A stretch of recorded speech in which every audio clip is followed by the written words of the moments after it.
stop there. A fucking faggot.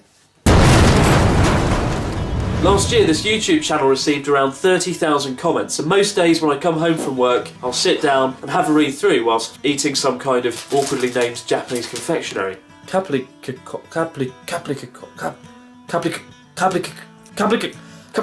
off! And after you've done this for a few months, you've started to learn a lot about the way the world works and gain valuable insights from viewers. For example, last year, thanks to a viewer called TL Chang, we even changed the way this channel was presented thanks to his incredible advice. Fucking hell, he begins. Talk too much.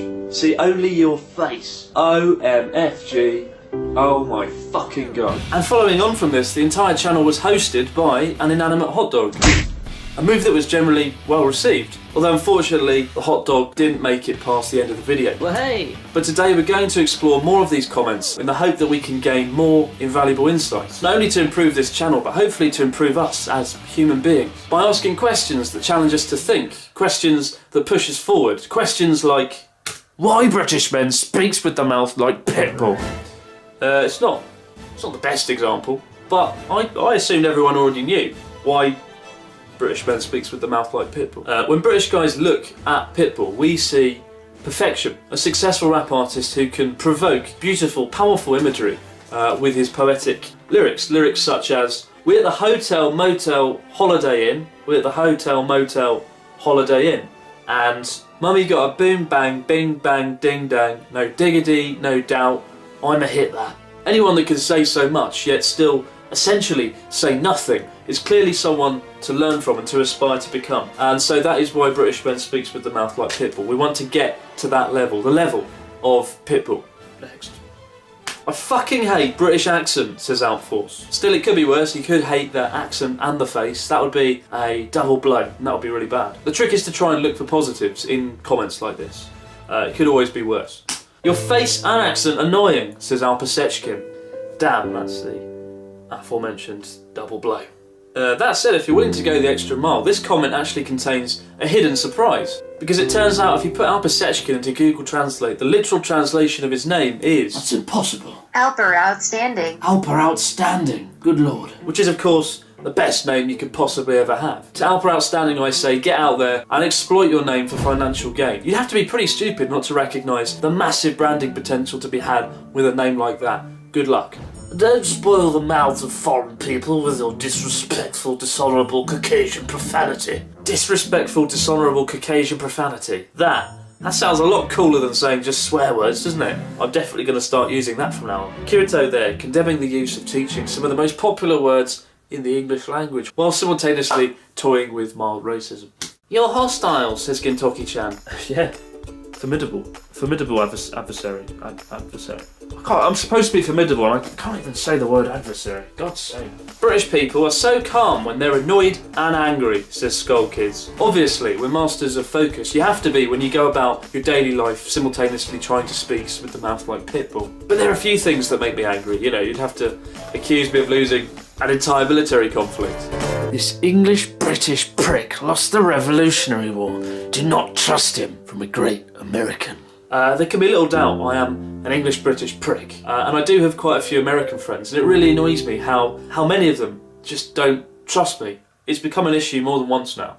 So what do you want me to bring to the party next week? I'm thinking I'll bring the cake this time. So actually, we're bringing the cake, and we thought it'd be great if you could bring, like the party hats or something. The party hats? Again? No, it's fine, Rachel. I'll bring the cake. I actually want to contribute something this time. You know, I don't think that's a great idea. Why not? Wait, you don't trust me, do you? This is about the Revolutionary War again, isn't it? No, it's not. Why? Why can't you just forget? It was like 200 years ago. I don't even think I was there. Okay, look, in many ways, party hats are just as important as cake. No diggity, no doubt. Fuck you and fuck your party hats, Rachel. Now, normally I wouldn't apologise for the Revolutionary War, but when you're an English-British prick with over 40,000 American followers, awesome people, you do need to give some reassurance. So to my American friends and followers, I want to take the time to say, as far as I know, there are no plots underway to retake the American mainland. After all, we don't need it, we've got the whole British Empire. Oh yes, go on. One fan of the channel here has even helpfully provided an idea for an upcoming video, which is great because I'm always on the lookout for new topics and ideas to feature. Daniel Perez says, next video, why abroad in Japan is exactly the type of person nobody wants to listen to and everyone dislikes for valid reasons. To be honest, I don't know if it would work. It's quite self-indulgent as a topic, isn't it? That said, I've already started brainstorming a list of valid reasons. But to me, the irony is, despite not wanting to listen, Daniel Perez decided to continue going through half a dozen videos, leaving his never-ending sermon of uplifting constructive criticism. Still, despite Daniel's words, at the time I nonetheless wished him a happy new year, to which he replied, not the response I was expecting, I was hoping for that follow-up video. A simple happy new year's is disappointing. Proving once and for all, you can't please everyone, especially fucking idiots. Most worryingly of all, it turns out some people are pretty traumatised by these videos, and apparently one horrifying scene stands out more than most. First of all, here is that clip, and viewer discretion is advised. And you can do some pretty cool things at the convenience store, from buying airline tickets to paying your water and electricity bills. Unless, like me, you can't read your bills, so you just put them in this special Japanese cupboard designed to put your bills in, because you're not going to pay for something you can't read, all the way up until you get deported. Terrifying. Now, I'll call that scene out for what it was. A light-hearted joke, but apparently that scene caused a great deal of distress to some viewers. I don't get this guy, begins Banana Sugar Girl. Because if you don't pay a bill, isn't that bad? I mean, isn't he gonna find someone to help him translate the Japanese writing on the water bill or something? It's time to reveal I did pay the electricity bill. No one wants to get deported, and I hope revealing this has brought a sense of closure to anyone distressed by those scenes. I mentioned this YouTube channel had about 30,000 comments last year, and I'm fairly sure 29,000 of them related to British accents. What a dick this guy is, remarks Bill Owen. What language is that he is speaking? Bill Owen there, who's either exaggerating or was genuinely able to tell I was a dick, even with the sound off, which, to be fair, is completely achievable. British accent is so sexy. Only watch the video because of your accent. Only watch the video because of my accent. I think that's the most offensive comment I've read all day. You are oh, there's no full stop. A fucking faggot. Now, I quite like this comment just because of the clever use of full stops. You have to wonder how much time did that person spend wondering whether or not to put a full stop in between A and fucking. And to be fair, I think they made the right choice here. That said, the word faggot does make me feel a little bit sick. Not because of the North American derogatory term, but because it reminds me of a popular food in the UK, namely Mr. Brain's pork faggots. I always found the combination of Mr. Brain's and a picture of these pork faggots, I always found that quite distasteful and a bit of a turn-off. Still, someone must buy them. I can never work out who. Now, I like to think there's always a takeaway point in these videos, and if you haven't found one up until now, that's completely fair enough. To be fair, I'm not sure I have either.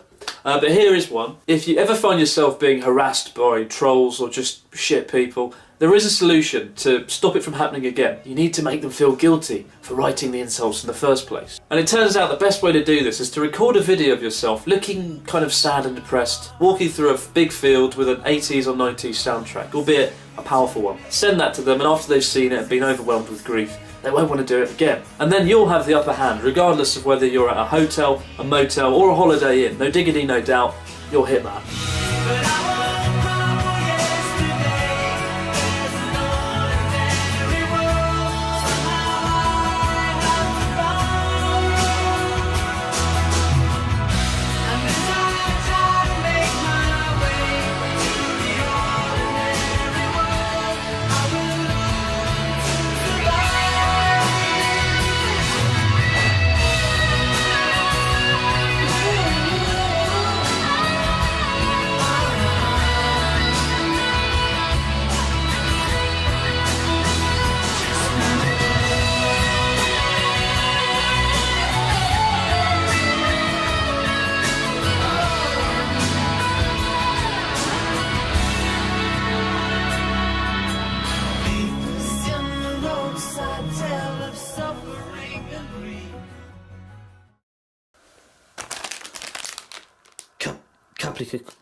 綺麗な字を書くことを勉強していると。